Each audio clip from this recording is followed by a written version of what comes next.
You were dead. You owe me, by the way.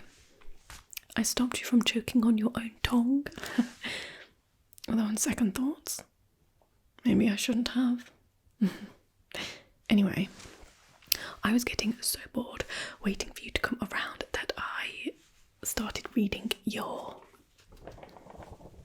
medical notes to pass the time. That part where you came to Madame Pomfrey last year because you accidentally set fire to your own eyebrows made for excellent reading, by the way. Perfectly majestic. You can't remember why you're here, can you? No. Okay. Well, allow me to explain with reference to your notes.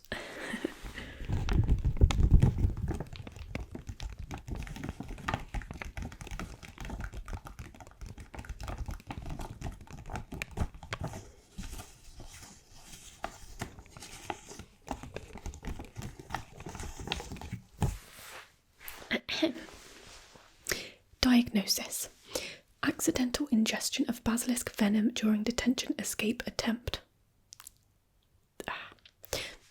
Look, I have conflicted feelings of sympathy for you on this one, because on one hand, yes, I was a party to the detention escape attempt, but on the other hand, if you had just labelled the jars as we went along, you would never have accidentally ingested the basilisk venom in the first place. So, upon reflection, this was entirely self-inflicted. So,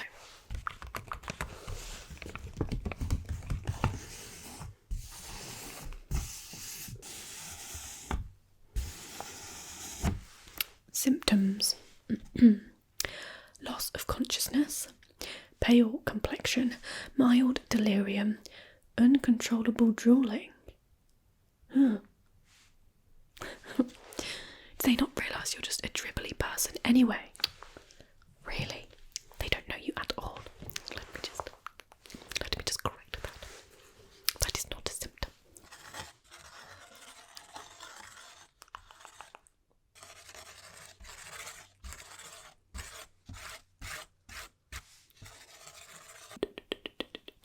There we go. That's much more of an accurate record. Right then, what else have we got here? Prognosis. Oh, it says survival expected. That was a bit of an anticlimax. Okay, and treatment. Patient requires monitoring and rehydration. Is that all? And to think, you've been lying in bed in the hospital wing for 3 days being all dramatic. Honestly. And luckily for you, I didn't just abandon you to be looked after by Madame Pomfrey. Thought I'd volunteer to be your monitor for a few days to save you that extra headache.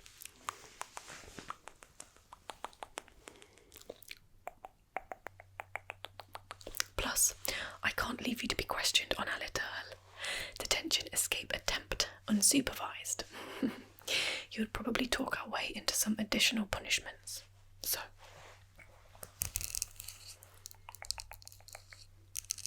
and you know, I was actually doing a bit of reading about the long-term effects of ingesting basilisk venom. Did you know it can cause permanent damage to the taste buds? How tragic. Imagine a life without ever tasting pumpkin pasties or chocolate frogs. Oh, it'd be so sad. Well, don't well up over it. Now you're awake, I can test to see if your taste buds are still working. And what better way to do that than with some Bertie Bott's every flavour beans.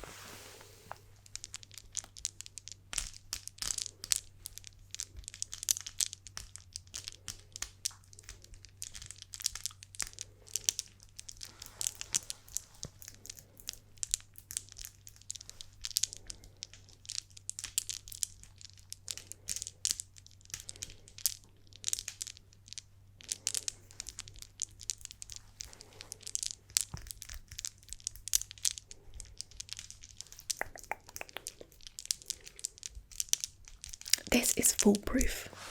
I'll feed you the beans, you tell me what they taste like, and between us we'll work out if you're about to live a sad little life where everything tastes like soggy cardboard. So, which one shall we do first? This one. This little bean is either flavoured as lemon or earwax. How exciting. So, you just open your mouth and eat the bean and then tell me what it tastes like, okay? Okay, so, just open your mouth. Sit. And then chew it.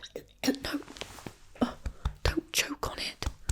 Honestly, you're just as useless as a cauldron with a hole in the bottom. Chew it carefully. Yes, like that. And tell me, what does it taste like? Judging by your facial expression, I think earwax. Okay. Well, the good news is you can taste it. So let me just add that to your notes.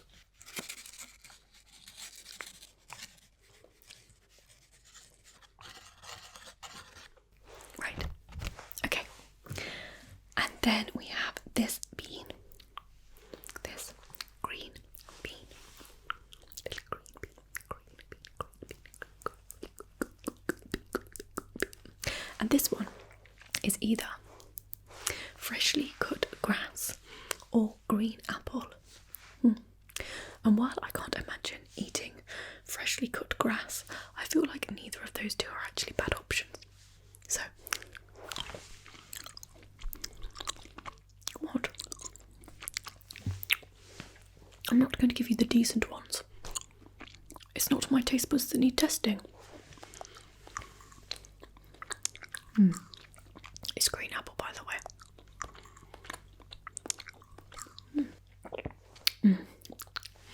Wow, that was very tasty. It's very sticky. It's a sticky bean.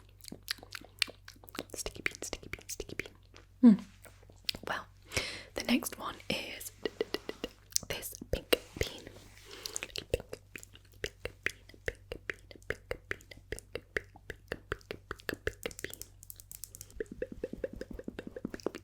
Okay, and this one is either candy floss or raw kidneys. Okay, so go on then. Let's just open your mouth. Okay, and thoughts on that one? Raw kidneys. Okay. Well, the good news is you can taste it. So. Okay. Let me just give you another one to take the edge off. There you go. Try this one. If the last one was raw kidneys, I expect that one will be candy floss. No? Oh. Well, what's the chances of that? There's got to be a candy floss one in here somewhere. I don't know.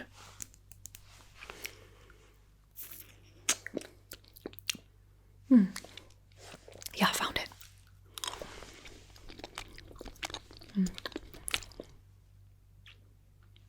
Sorry.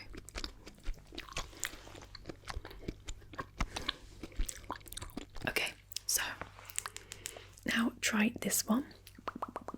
Open your mouth. Okay, and that one is either marshmallow or rotten egg. And judging by your facial expression, it's rotten egg. Yeah. Okay. Well, let me just write that down. Eat it up then. Maybe you need the sugar.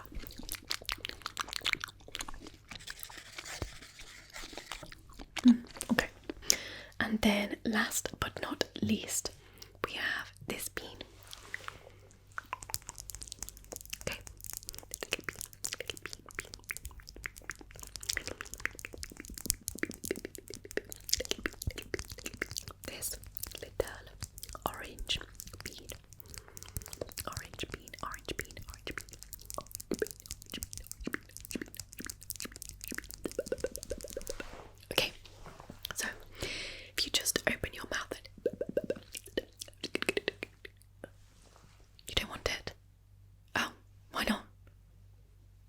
Well, you've tried all of the others. Come on, just open your mouth. Okay. Well, I guess we have established that your taste buds are working, and that was the purpose of the experiment, so no matter. I don't know what the big deal is. This one's just orange, obviously.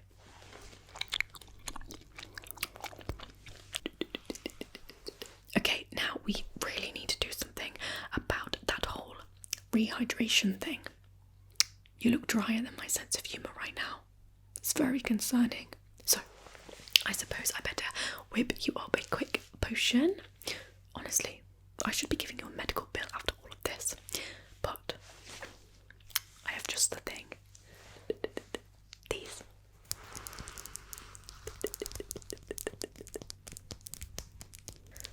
This is powdered scales of the Hungarian horntail dragon.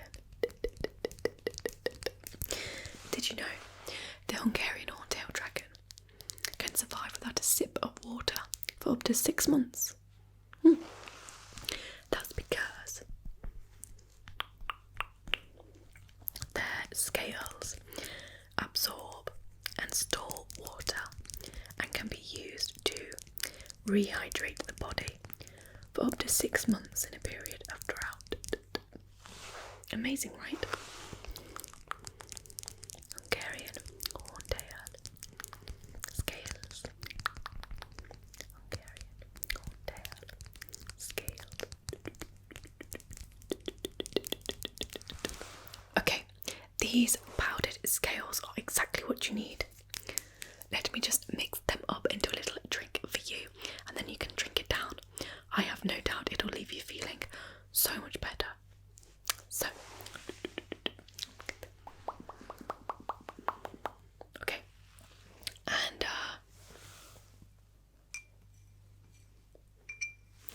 how many powdered scales do I put in?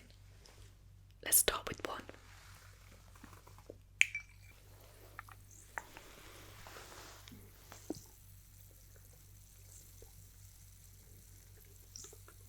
Very bubbly.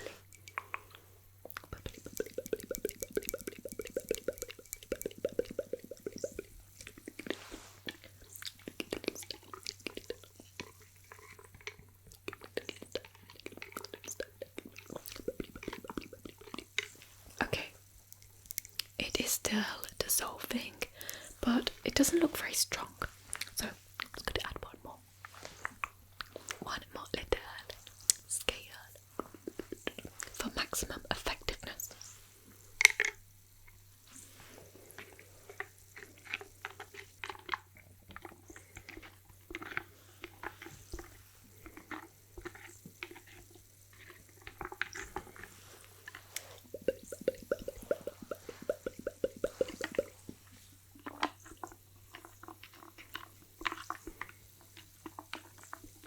Okay,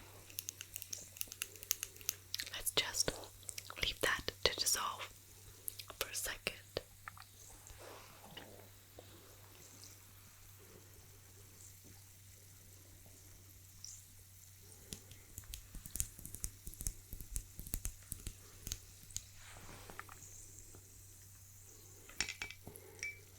Okay,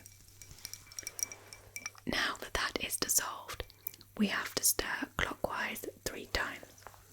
1, 2, 3. And anti-clockwise twice. 1, 2. It's all very precise. Not that you would understand precision. Okay, so.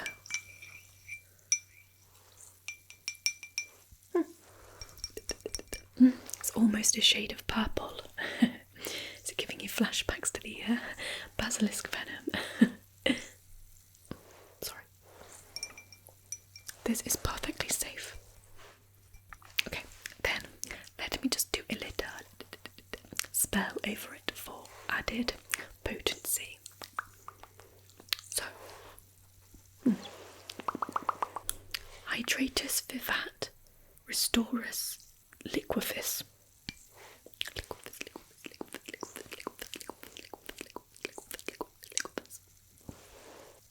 And there we have it.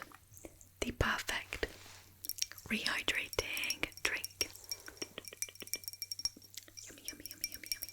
Okay, so here you go. Take it and drink it. What? This is perfectly safe. Well, if you must know, I'm having you on. It's not dragon scales at all. It's Barocca. You know, that muggle rubbish. Now, stop being a crying little mandrake and drink it. Honestly, I'll just put it there for you. Oh, and an owl came for you earlier today. You got mail. And I know you're not supposed to open somebody else's post, but now that you've come around, we can open it together. I don't know who's writing to you anyway. It's not like you have any friends.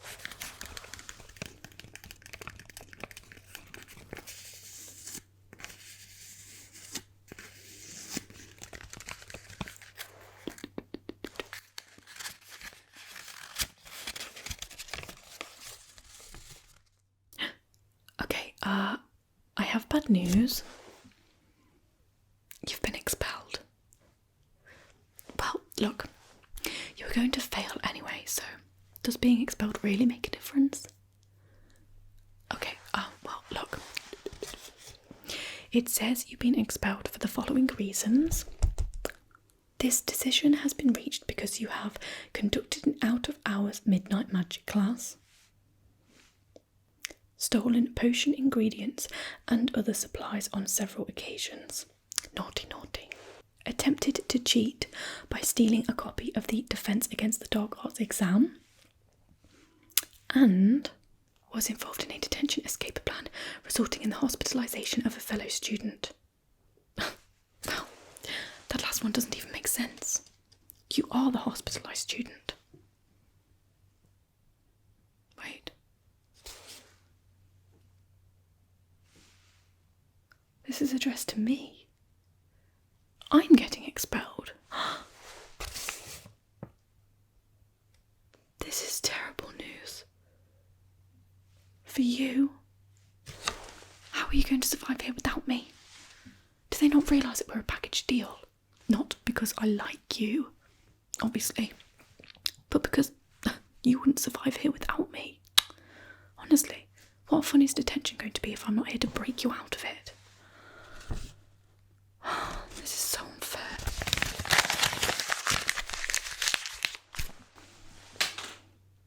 And anyway, you've been the ringleader this whole time. It's not my fault you've ended up hospitalised because you're too weak to hold down a sip of basilisk venom. I mean, seriously. Luckily for you, I'm not a snitch. It said I'm to catch the train home this evening. And Snape has already informed my parents. Okay, I might throw you under the bus to my parents, but we'll see how that conversation unfolds. Well, I guess I better go to the dormitory and pack my things. Here.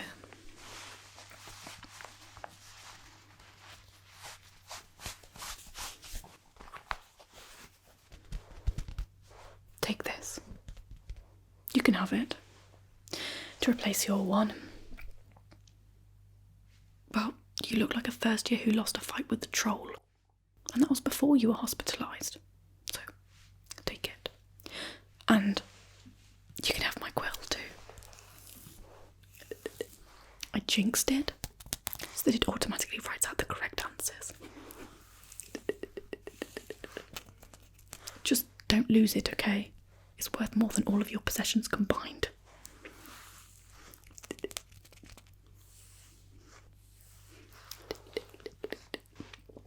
And,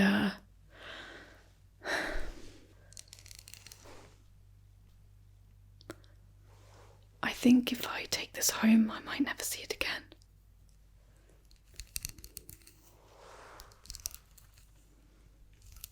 So, keep it safe for me, will you? I don't know when, but I might need it again one day. What? Don't look at me like I'm dying. dying. You're going to miss me way more than I miss you.